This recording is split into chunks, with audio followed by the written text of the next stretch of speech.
Hi there. Thanks for being with us today. My name is Carmina, and I'll be your host for this part, but we actually will have a Master of Ceremonies, and I'll talk to you about that. So welcome to the New Technologies for SIPI Simulation and PathWave ADS 2021 virtual seminar. So I'm going to introduce Tim Wang Lee, who is our Master of Ceremonies. And Tim, you can take it from here. Well, good morning, everybody. Good morning, Carmina. Thanks for the introduction. Today, it's a little different format. Let me introduce you to today's Signal Integrity and Power Integrity Demo Challenge. Today, we're going to have 4 contestants and 4 distinct demos, and only 1 survivor. I mean, only 1 winner. All right? 1 winner. What does winner get? The 1 winner get to keep his or her job. And of course, I'm kidding here. It's only bragging rights that we're talking. Now, you might be thinking, well, how about the loser? What is the punishment for the losers? For one, is no time off for the rest of the year. But realistically, we're going to restrict your beer intake for the next 3 weeks. So we're going to have a strict monitoring system to check your beer intake, blood alcohol level. Now the rules for deciding who survives, who wins, is a 8-minute demo challenge format. In that demo, the contestant has to show why you should care about the demo, and the 5-minute of demo and takeaway. What's so important. So altogether, 5 minutes. I'll have a timer, and at the same time, I'll make sure that you get to vote. You get to vote. So here's the rubric. From a scale of 1 to 5, did the demo show you why you should care? From a scale of 1 to 5, is it clear what the problem the demo is solving? So these are the rubric.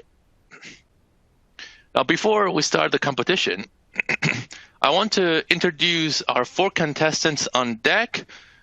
Namely, Mr. Steven, we have Heidi, we have Bandana, and we have Hisu. And do a little quick introduction on their name, their role, and a fun fact about themselves. The first one is Mr. Steven Slater. Steven, please give a quick introduction of your name, role, and a fun fact about yourself. Take it away, Steven. Hey, team. Hi there, guys. Yeah, so my name's Steven Slater. I'm the SIPro product manager. Fun fact about me is during our work from home, I decided to try to learn how to surf. And I guess I kind of figured that if I changed my hair color, I might do a better job at surfing. So that's it for me. Well, changing your hair color to get better at surfing is as much as changing the color of my computer to get it to work faster. But don't take my word for it. Next up is Ms. Heidi Barnes. Heidi, would you like to do an introduction of your name, role, and a fun fact about yourself?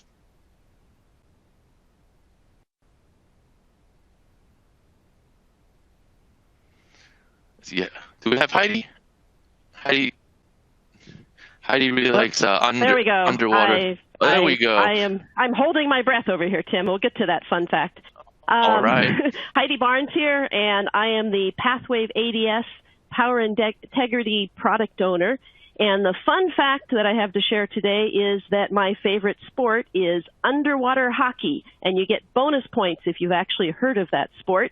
And I definitely can hold my breath longer than anybody on this HSD team. Back to you, Tim. Thank you, Heidi, and let's hope you keep above water for the rest of the presentation. The third one up on deck is Vandana. Vandana, would you like to do a little name, role, and fun fact about yourself? Hey, everyone. Vandana Wild here. I'm a product marketing engineer for High Speed Digital. And a fun fact about me is that I like to lift heavy weights and can currently deadlift as much as I weigh. Well, thank you, Vandana.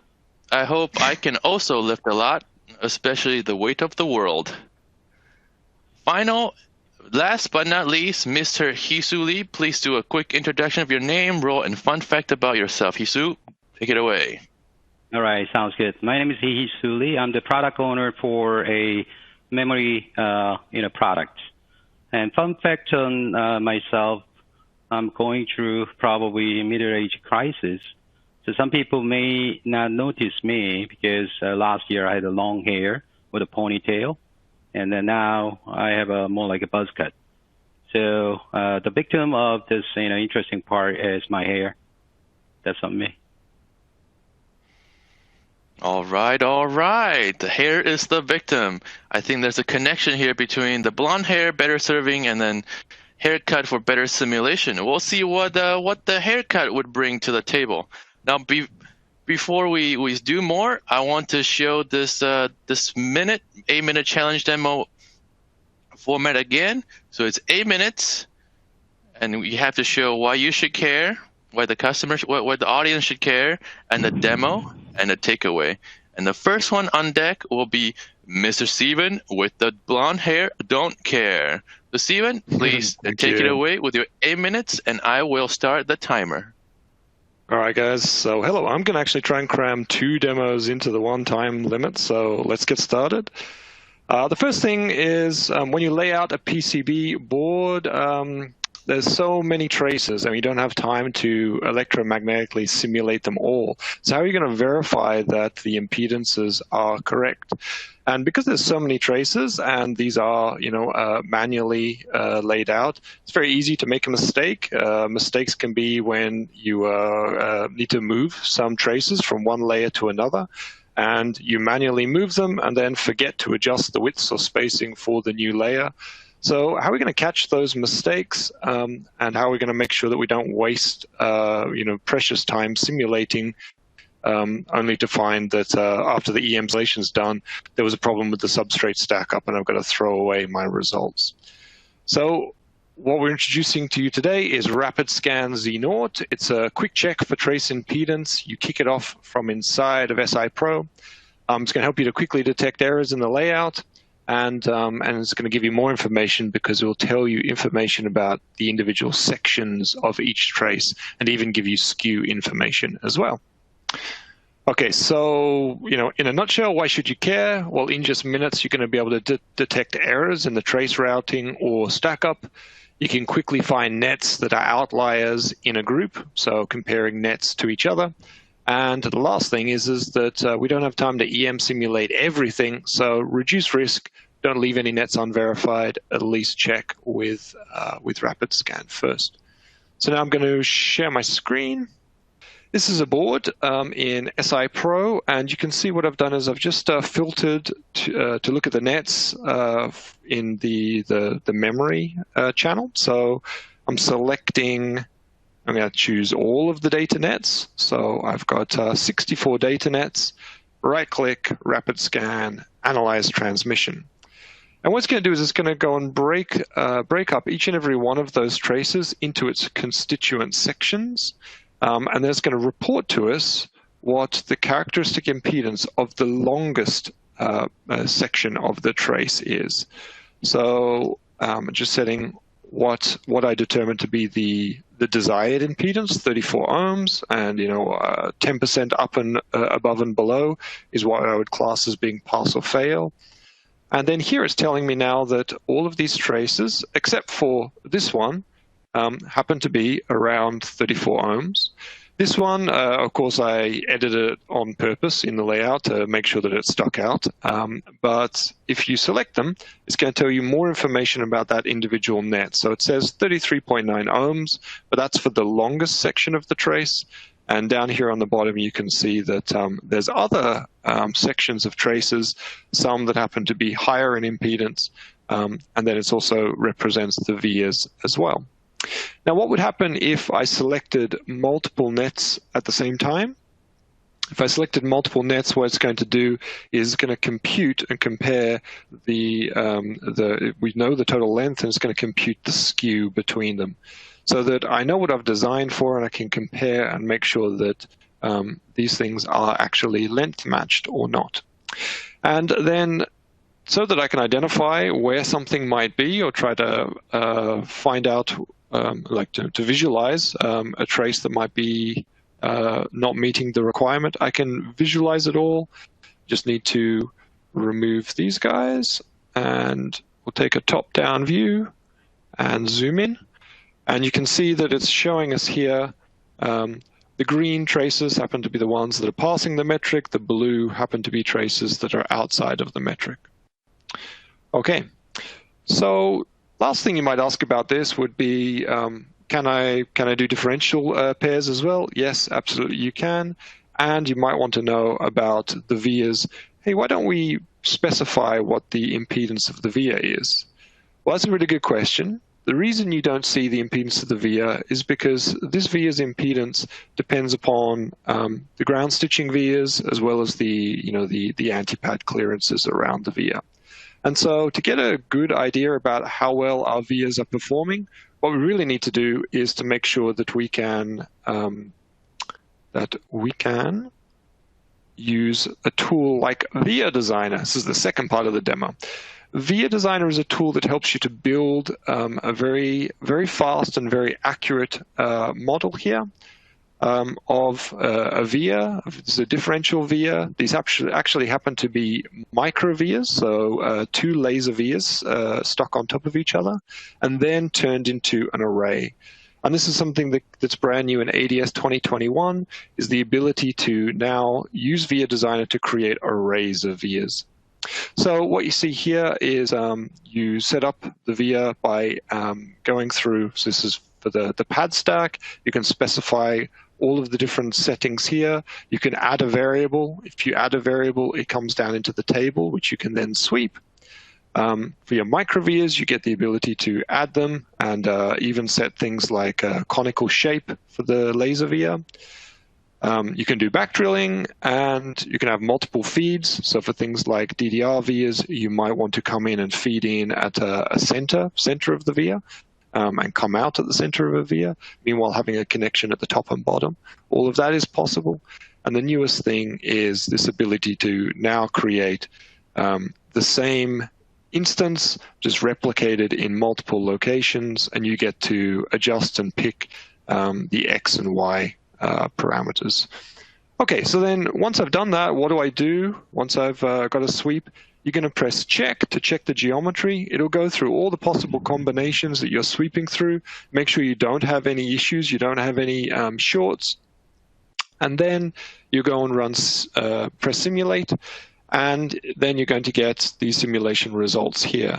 And so simulation time is pretty reasonable for a via array like this.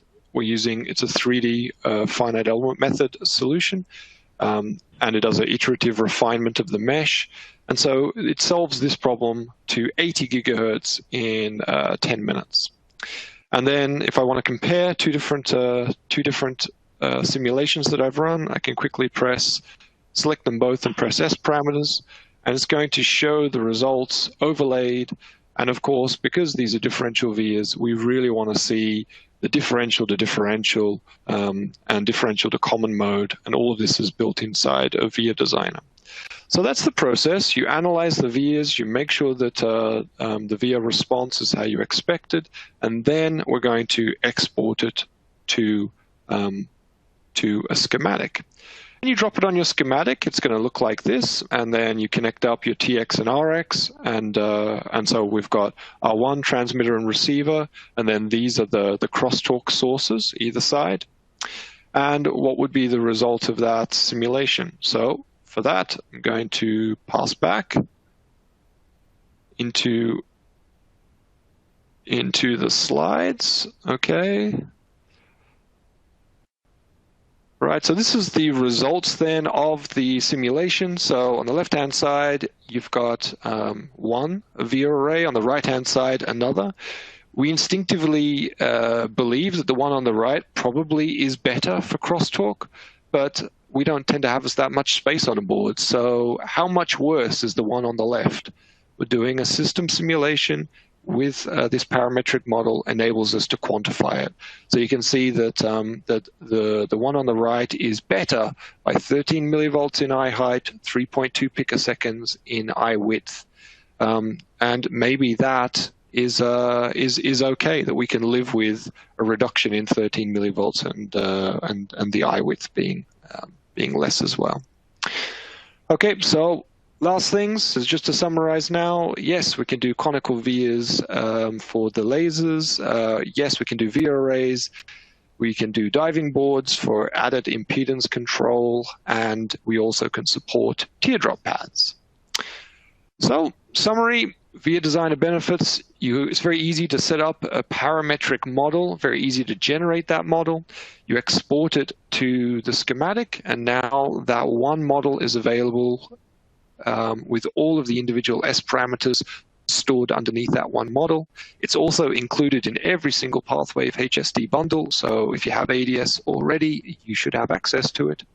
And we've got a success story that you can go and take a look at that was a winner of DesignCon Best Paper Award.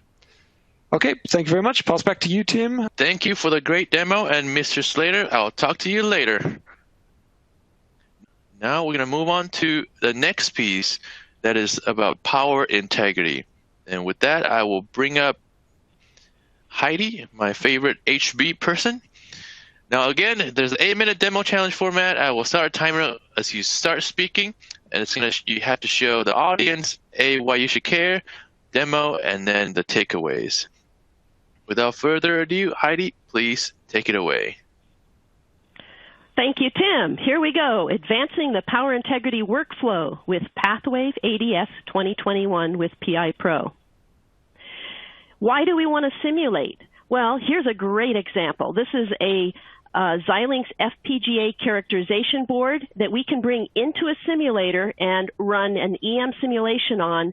But more to the point, we can take that EM model and run a full PI ecosystem simulation that actually shows, down here in the left, that the worst case power rail noise ripple, and also not just voltage ripple, also current ripple. So the blue is current, the yellow is voltage.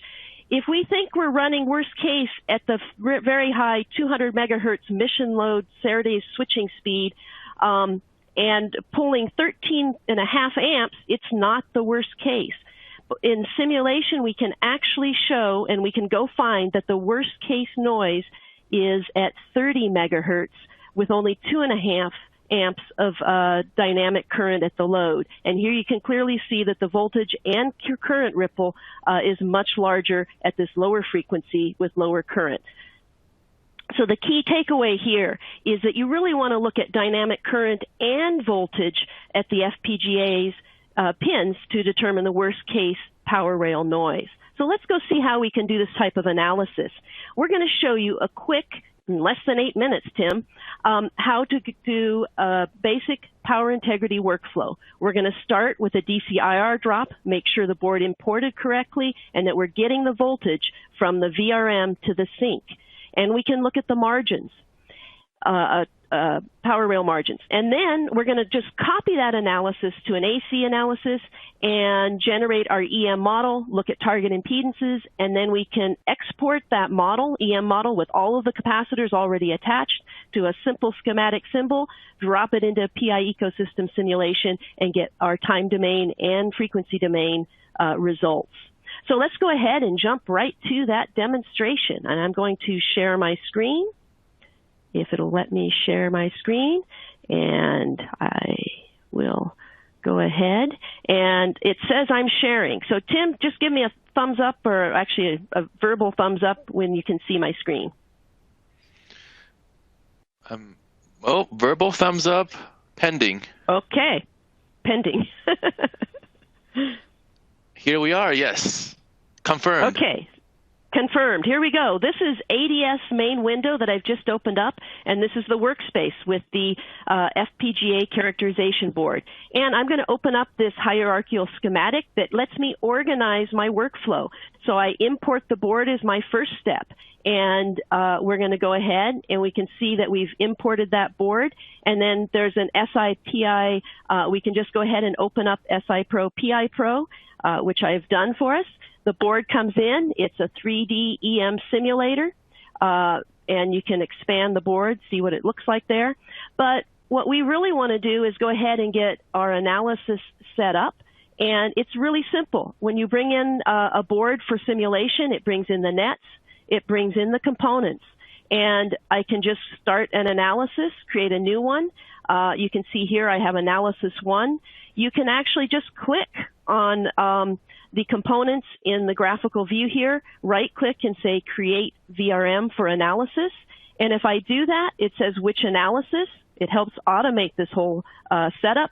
And I can select the power rail I want to look at. And if I do that, select that, it will automatically add that to my analysis, and it will connect all of the power rail and ground pins in that, from that component, and I'm set up with that port. And I can also adjust the properties, the voltage. I can also look at non-symmetric tolerances here, asymmetrical tolerances for calculating my design power rail voltage margins. So let's go ahead. I did the same thing for the sync. I added that. And one little trick here, if I click on the switch power rail and the VCC int power rail and look at the instances connected to both of those, I can find the inductor that connects my VRM chip to the power rail. And I can add that component to my analysis. And then simply running that analysis, it actually runs in about 10 seconds. And I can go ahead and open up the overview. And you can see once I open up the overview, I will get my power tree that lets me verify that I'm getting my 8.5 or 0.8 volts to my sink. And I can also open up a tabular analysis here that shows my upper and lower millivolts of margin for the power rail voltage getting to the sink. Now, the next thing that's very simplifies the setup is I can take that DC analysis that worked and I have the voltage getting to the sink, and I can simply copy to a duplicate. And that's what I did here with the VCC int. And then my VRM setup, my sync setup comes over. I can add my capacitor components just by finding all the components connected to the power rail.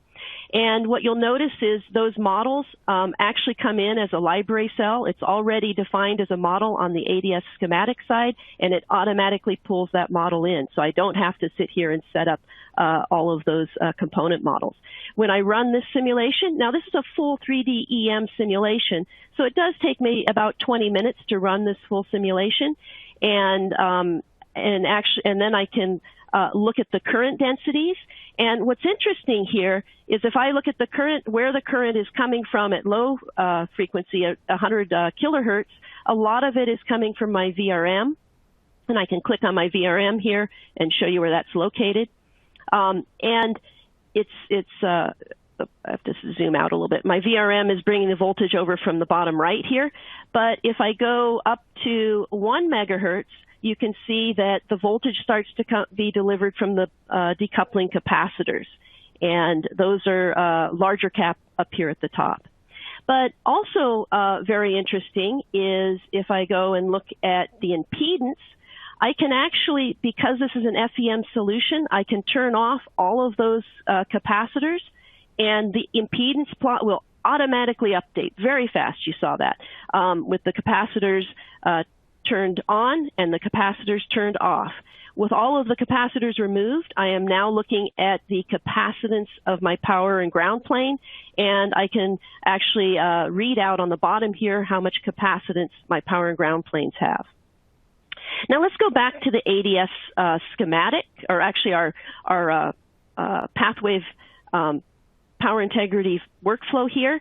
And I'm not going to go into it today, but you can go into ADS and set up the models for all of those components and verify both the measured and simulated models and get the correct ones.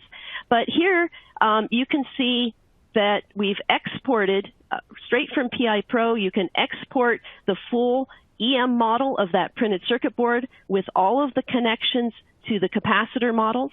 And it's not just one model that it can connect. It can connect multiple models and let you switch between those. So this is a very powerful schematic model of our printed circuit board with all of the decoupling capacitors. And that is simply added to our full PI ecosystem simulation. So here is our EM model of the printed circuit board, and we've connected up a simple RL model, and we've connected up the package die model. And we're going to, on the right here, create a dynamic excitation load at the die. And then we can measure the impedance with, at different locations or the current with probes. And if we run our simulation here, we're going to run an S-parameter simulation and a transient simulation. And what's very interesting is if we look at the results from the S-parameter simulation at impedance versus frequency, we notice that if we tried to measure at the bottom of the FPGA through a single via or a single, going from a capacitor through a single via to the power and ground layer, we have too much inductance. We can't really see what the die sees. But in simulation, we can actually see the impedance that the die sees all the way out to into the hundreds of megahertz. But what's interesting is there is a peak impedance caused by the inductance of the printed circuit board PDN with the package capacitance. That's at 30 megahertz. That's where we're going to expect to see some noise. And sure enough, if we excite our dynamic load, if we force to have a forcing function at 30 megahertz, then we will get the results that I'll show you here. We're going to go back to the presentation. So we're going to see the results. So with that simple, very simple power integrity ecosystem simulation, we were able to change the dynamic load at the die and show that at 30 megahertz, at that impedance peak, we get the worst case power rail ripple. These are both on the same scale for voltage. And at 200 megahertz, the ripple is much smaller, even though the dynamic load at the die is about 5 or 6 times larger. So power integrity is not intuitive. You need simulation. So in summary of the demo, we showed you how quickly you start your power integrity workflow with a DCIR drop. You then copy to an AC analysis and get your EM model, and that can then be exported and directly used in a full PI ecosystem simulation. If you want to go further and increase the fidelity, PIPro has DC electrothermal. We have AC decap optimization to select and optimize the capacitors and loading. And we also have the ability to connect very high fidelity buck regulator state space average models in the ADS schematic and run very fast harmonic balance simulations to get both large signal and small signal performance. And I also, before we wrap up here, I want to remind everybody that Keysight workflow is not just simulation. We have both simulation and measurement solutions, including low impedance network analyzers, measurements. We have the real-time scopes, and and also current analyzers for measuring those dynamic currents.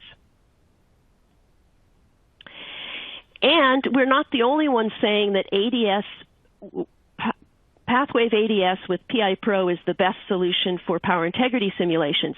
Here is an expert in the industry, Steve Sandler of Pitest. He's a Keysight certified expert for our EDA software, and he has done 5 how-to videos to ramp you up fast on how to design for power integrity. It takes less than an hour to watch all of them, and they all come with their own downloadable ADS workspace.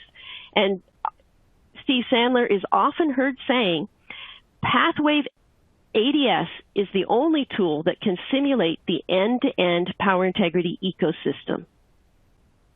So with that, let's take the guesswork out of power and delivery. Test drive PathWave ADS with PIPro today. Your best power integrity design will be your next one. Back to you, Tim. And we're going to start another demo right away. Again, this 8-minute demo. Again, I'm going to remind the contestants here. And Vandana, please take it away on your electrical solution demo. Hey, everyone. And 8 minutes starting now. Great. Okay. So Vandana here.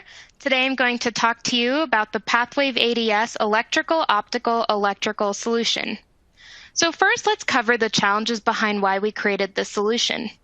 So with data centers rapidly growing, especially with the higher demand with everybody working from home and different applications such as video streaming and 5G, data centers are now migrating to higher speeds, such as 100G to 400G. And with this higher demand, optical fiber interconnects have now become the preferable choice for data centers to support this increasing speed and the need for power reduction. So let's go ahead and talk about the design and simulation challenges. As a system architect or an electrical engineer, have you been in a place where you need to analyze the entire link end-to-end passing through different domains? Let's call this challenge number 1. Challenge number 2. What about simulating the design and the complete link within a given bit error rate target? Challenge number 3. Are you looking to characterize transceiver performance with a modified set of parameters, such as fiber length or laser power? Let me show you how these challenges are answered with our PathWave EOE solution. So now I'll go ahead and share my screen. Okay, great. So here we'll open up the schematic. This is a typical 400G base FR4 transceiver with the full end-to-end link. So how does this simulation work? PathWave ADS is the platform that drives this EOE analysis, where the electrical and optical parameters are open to manipulate by the design engineers. So the simulation's dynamic, which means that VPI Design Suite is called to process these signals from ADS and returns it back in an interactive way. So the electrical system here is all represented by ADS, and the optical right here in the middle is represented by VPI Photonics. On the left, you can see the TX AMI, which generates the PAM4 signal. And on the other end, the receiver side, which is where CTLE is applied. So we've got 3 eye probes here, 1, 2, and 3, which is where I'm taking the signals and measuring the eye data. So let's check out the results of this simulation here. 3 different eye diagrams, which is where we have the 3 probes, at the redriver output, after the optical channel, and at the receiver output after CTLE equalization. So this shows here that challenge number 1 has been addressed. Now let's address challenge 2, simulating the complete link for a target bit error rate with the same example. The results show here the eye diagram at different number of bits simulated, as well as the timing and voltage bathtub with the bit error rate contour. So if you want to send 1 million or 10 million bits within a reasonable simulation time, you can get a more accurate plot. I won't run the simulation today, but I'll just show you the examples, or the results here. So as you can see, as the number of bits increase, you can see the eye will close due to random jitter. And with an increased number of bits, you'll be able to calculate the bit error rate in a more accurate way. So with these results, you can see that challenge 2 has been addressed. You can simulate the design and the complete link within a given bit error rate target. So now let's address challenge 3. We'll use the same schematic, but look at the sweep version of the schematic. So with this, you'll be able to observe the performance changes due to the manipulation of various optical parameters. So let me go ahead and click on the VPI optical link and real quick open this up in the background so we can see what's going on from the VPI Design Suite end. Okay, go ahead and open, and while that's happening in the background, we'll go ahead and look at what's going on in the VPI optical link. So here, this is where you can enter in the design parameters that you can manipulate. So you can enter in the optical parameters using the VPI optical link component in ADS. And here in the schematic, as shown, you can perform a sweep, a parameter sweep.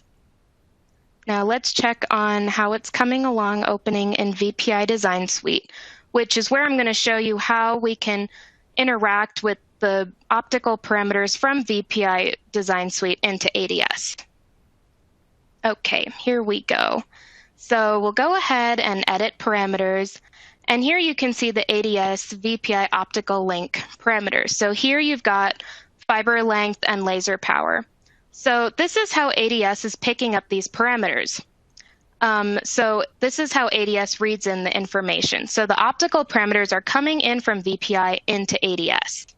So now let's go ahead and take a look at the results from the simulation. Go ahead and switch to here.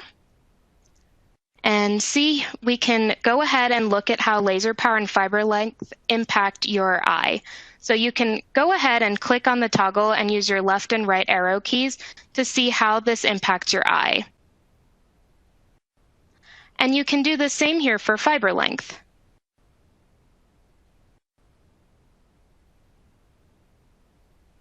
So by performing this parametric analysis, you can see that the laser power actually has a larger impact on the eye than the fiber length. You can also view the eye height and width at a specified bit error rate and look at VSR PAM4 measurements. So this shows that challenge 3 has been addressed. So in addition to these 3 challenges being met, you can also perform TDEQ and advanced PAM4 measurements. Let's take a look at the schematic here.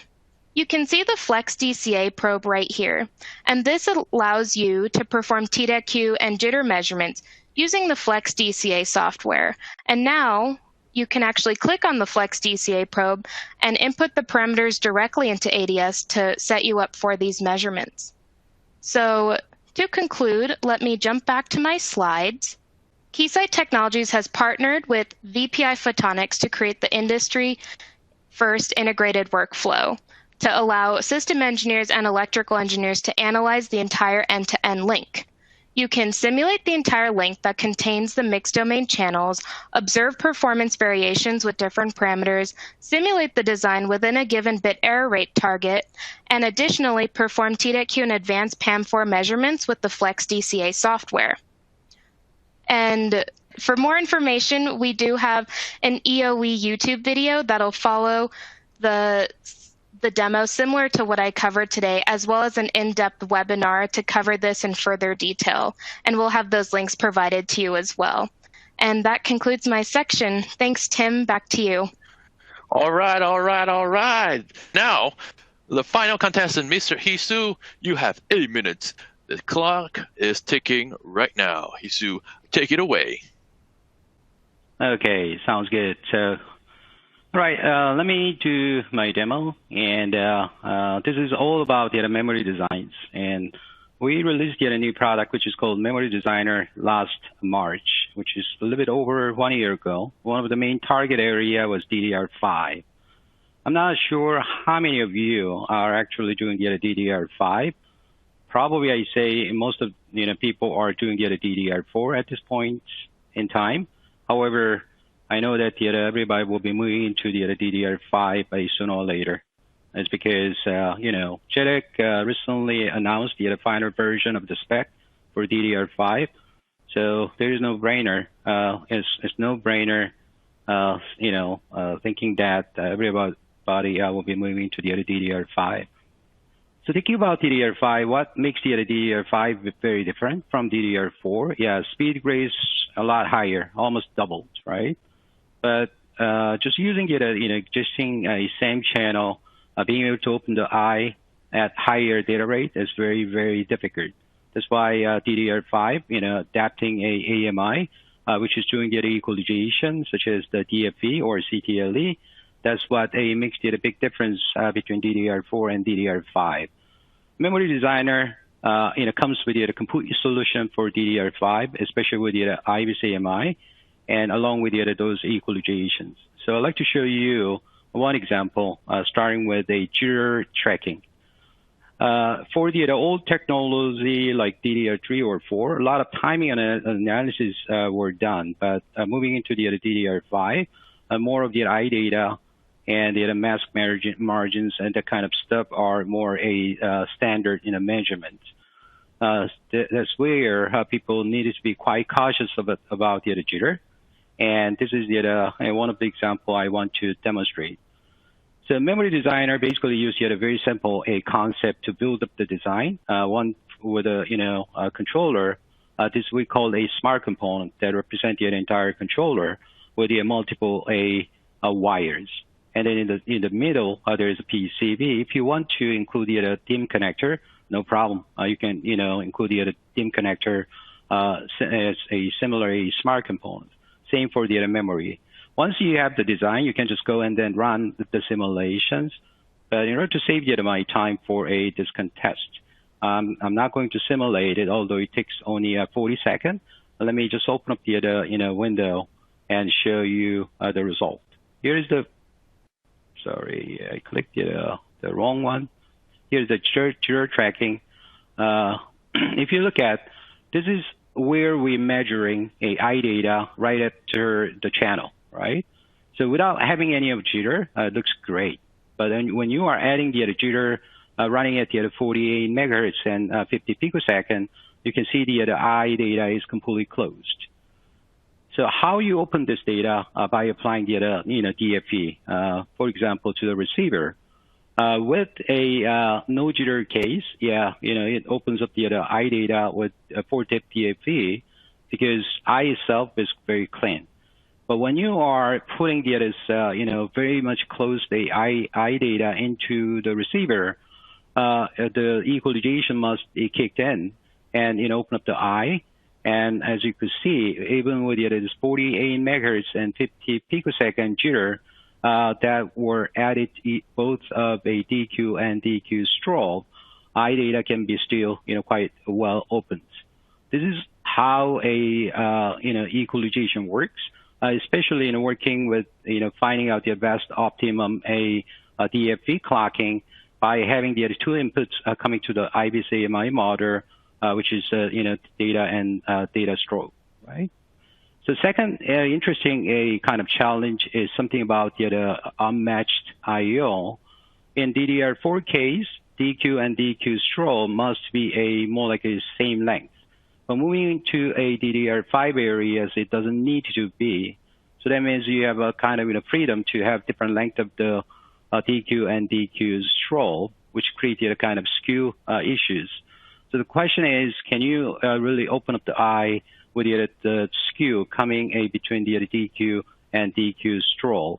The answer is yes. I'm going to open up the simple same design, but in this case, I'm applying the DQ and DQ strobe with a different delay applied. That makes the jitter correlation less correlated between DQ and DQ strobe. But by having the two inputs IBIS AMI motor, which is based on the get wave 2, you'll be still able to open up the eye, which is the result I'm going to show you right here. So the top case was the one we ran through with a jitter tracking case. Yeah, still we are able to open up the eye, no problem. But let's make the DQ strobe 50 picosecond additional delay added. Still we are able to open up the eye, no problem, because we have two inputs and where we are tracking all the jitters as well as phase interpolation is applied to make the optimum DFE working along with those skews coming between DQ and DQ strobe.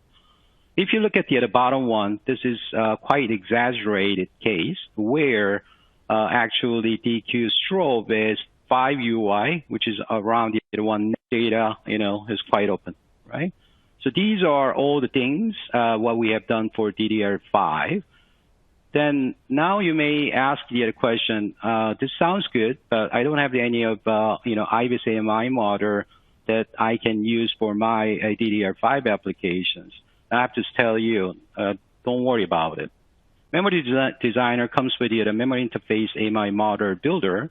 So if I just go and click this button, it brings up this window where I can specify, I'd like to build up my new AMI motor, something like it, right?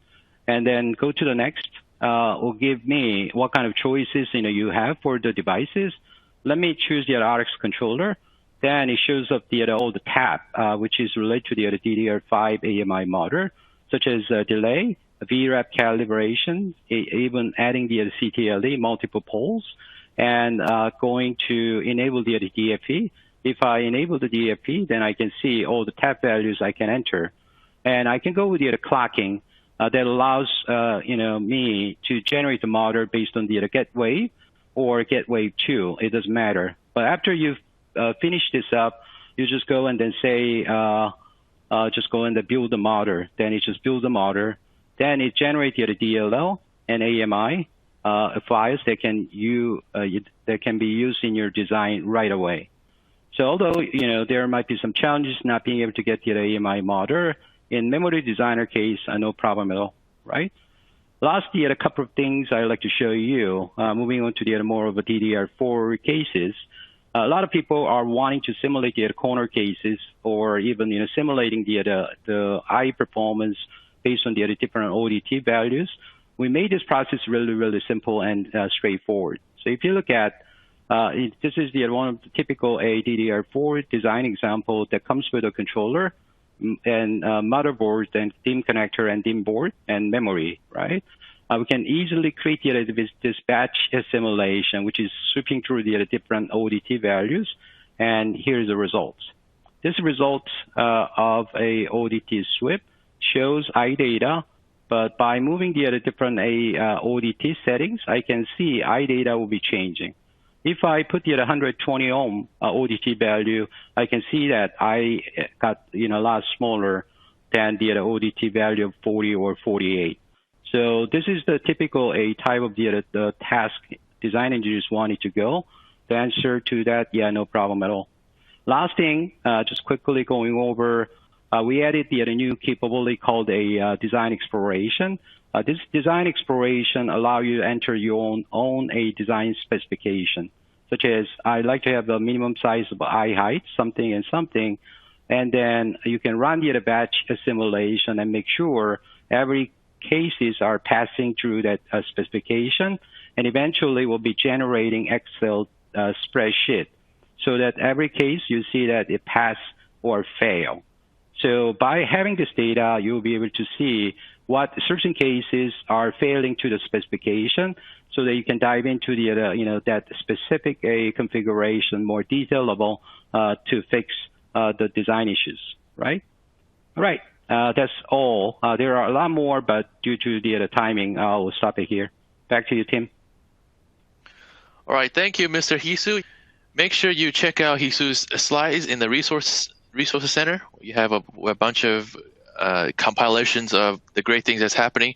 I just want to thank you all for presenting, and thanks to the attendees for spending time with us, whether you're live and on demand. We are here to help you. This is very clear. We provide solutions to you. So remember to fill out that survey and let us know how we did. And again, as we wrap up today's presentation, remember that we will email you a link when the on-demand version is ready to view. Thanks again for attending our New Technologies for SI and PI Simulation in PathWave ADS 2021, brought to you by Keysight Technologies. Please visit us at maybe that was too many W's, keysight.com/find/events for a list of upcoming events. Stay well and be good. Thanks again, everyone. Have a beer.